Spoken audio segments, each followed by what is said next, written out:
Capítulo 10. Um apelo que todos adoram. Fui criado perto de Kearney, Missouri, cidade natal do fora-da-lei Jesse James.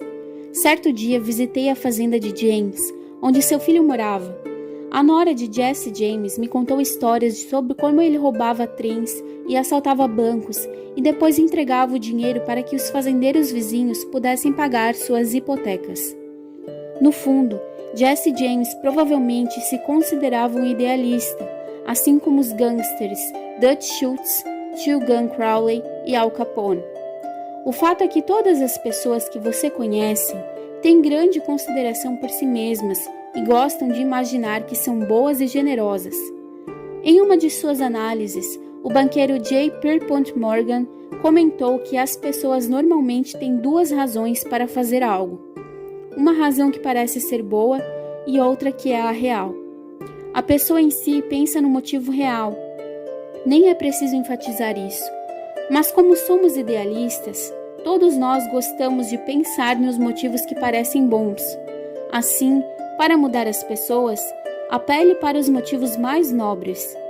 Será que essa ideia é idealista demais para funcionar no mundo dos negócios? Vejamos o caso de Hamilton J. Farrell, da Farrell Mitchell Company, de Glen Olden, Pensilvânia. O Sr. Farrell tinha um inquilino insatisfeito que ameaçava se mudar. Ainda faltavam 4 meses para o fim do contrato, mas o inquilino notificou que iria sair imediatamente, sem considerar o contrato de vigência. Ele contou sua história diante da turma. Aquelas pessoas tinham morado na minha casa durante todo o inverno, o período mais caro do ano. Eu sabia que seria difícil alugar o apartamento de novo antes do outono seguinte. Vi minha renda indo embora e fiquei transtornado. Farrell fez uma pausa. Normalmente, eu teria ido tomar satisfações com o inquilino e aconselhá-lo a reler o contrato, continuou. Teria salientado que se ele se mudasse, o valor total do aluguel seria cobrado de imediato e que eu poderia e faria questão de receber o dinheiro.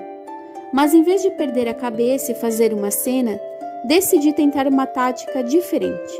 Comecei assim: Senhor Fulano, ouvi sua história e ainda não acredito que queira se mudar.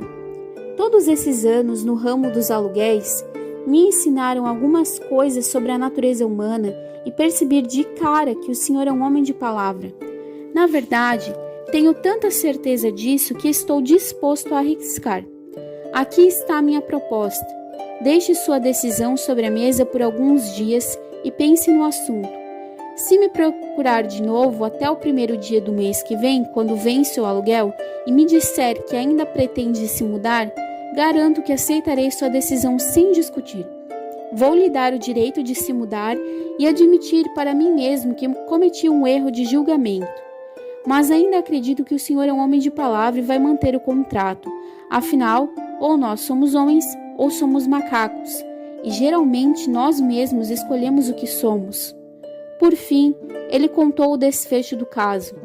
Pois bem, no início do mês seguinte, o sujeito foi me ver e pagou o aluguel pessoalmente. Disse que ele e a esposa tinham discutido o assunto e decidiram ficar. Concluíram que era melhor manter a honra e cumprir o contrato. Quando o finado Lord Northcliffe encontrava um jornal com uma foto dele que não queria ver publicada, escrevia uma carta ao editor. Mas será que ele dizia, por favor, não voltem a publicar tal foto, pois eu não gosto dela? Não, ele apelava para uma razão nobre, o respeito e o amor que todos temos pelas mães. Escrevia, por favor, não voltem a publicar tal foto, minha mãe não gosta dela. Quando John D. Rockefeller Jr. queria impedir que fotógrafos de jornais tirassem fotos de seus filhos, ele também apelava aos motivos mais nobres. Não dizia, não quero que publiquem as fotos dele. Em vez disso, apelava ao nosso desejo inerente de evitar fazer qualquer mal às crianças e dizia, vocês entendem, rapazes, alguns de vocês têm filhos e sabem que não é bom que crianças sejam tão expostas. Quando Cyrus H.K. Curtis estava começando sua carreira meteórica, que o tornaria um milionário dono de publicações como The Saturday Evening Post e Ladies Home Journal, ele não tinha condições de pagar a seus colaboradores o mesmo que outras revistas. Não podia contratar escritores de primeira linha apenas com dinheiro. Então apelava aos motivos mais nobres, e assim persuadiu até Louisa May Alcott, no auge da fama, a escrever para ele, e conseguiu isso enviando um cheque de $100, não para a própria escritora, mas para a instituição de caridade preferida dela. A essa altura, uma pessoa mais cética pode dizer: isso funciona para Northcliffe e Rockefeller, ou para uma escritora sentimental, mas quero ver funcionar com os sujeitos complicados a quem tenho de fazer cobranças. Talvez essa pessoa tenha razão.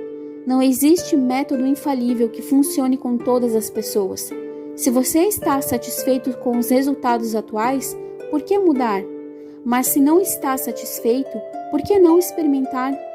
Seja como for, acho que você gostará desta história real contada por James L. Thomas, meu ex-aluno. 6 clientes de uma montadora de automóveis se recusaram a pagar as contas pelos serviços de manutenção. Nenhum dos clientes reclamou de todos os itens, mas cada um alegava que havia uma cobrança errada. Em cada caso, o cliente havia autorizado o serviço que era feito e a companhia de Thomas sabia que tinha razão. Assim, disse isso aos clientes com todas as letras. Esse foi o primeiro erro. A seguir, estão as providências tomadas pelos funcionários do Departamento de Crédito para cobrar as contas vencidas. 1.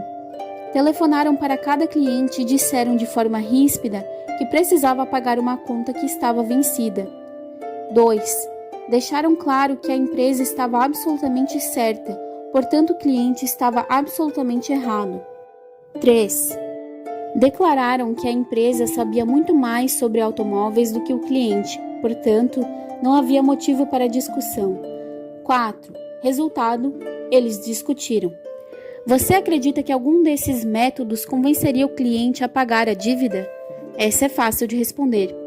A essa altura, o gerente do departamento de crédito estava prestes a acionar o departamento jurídico e abrir fogo contra os consumidores, quando, por sorte, o assunto chamou a atenção do gerente geral, que resolveu investigar os clientes em atraso e descobriu que todos tinham a reputação de bons pagadores. Havia algo drasticamente errado nos métodos de cobrança da empresa. Então ele disse a James L. Thomas que recebesse aqueles valores irrecebíveis. O Sr. Thomas tomou as seguintes providências, em suas próprias palavras. 1. Minha visita a cada cliente era para cobrar o valor de uma conta que estava pendente havia muito tempo e era absolutamente correta, mas eu não disse uma palavra sequer sobre isso. Apenas expliquei que a visita era para saber o que a companhia havia feito ou deixado de fazer. 2. Deixei claro que, até ouvir a história do cliente, não tinha qualquer opinião sobre o assunto. Disse que a empresa não havia afirmado ser infalível. 3. Afirmei que tinha interesse apenas no carro deles e que eles sabiam mais sobre o próprio automóvel do que qualquer outra pessoa no planeta. Eles eram a maior autoridade no assunto. 4. Deixei que falassem e ouvi com todo interesse e compreensão o que o cliente desejava e havia esperado. 5. Por fim, quando o cliente já estava mais bem-humorado, eu apresentava todos os dados do caso para que ele julgasse. Apelava a seus motivos mais nobres. Dizia: em primeiro lugar, também acho que seu caso foi mal conduzido. O senhor foi contrariado, perturbado e importunado por um de nossos representantes, algo que nunca deveria acontecer. Na posição de representante da companhia, lamento profundamente e peço desculpas. Enquanto ouvia sua versão da história, não pude deixar de me impressionar com seu senso de justiça e de sua paciência. Agora, sabendo que o senhor é justo e paciente, vou pedir que faça algo por mim, algo que o senhor consegue fazer melhor que ninguém, que o senhor entende melhor que ninguém. Aqui está a sua conta. Sei que posso lhe pedir que faça as devidas correções, como se o senhor fosse o próprio presidente da empresa. Vou deixar nas suas mãos. Vale o que o senhor disser. Os clientes corrigiram as contas? Certamente sim, e com boa vontade. As cobranças variavam entre $150 e $400. E será que algum cliente se aproveitou da situação? Sim, um deles se recusou a pagar 1 centavo daquilo que achava que era indevido, mas os outros 5 pagaram. E a melhor parte da história, ao longo dos 2 anos seguintes, vendemos carros novos para os 6 clientes.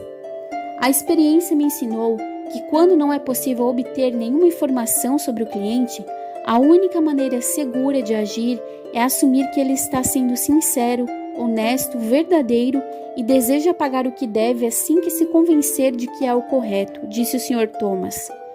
Simplificando, as pessoas são honestas e desejam cumprir as obrigações.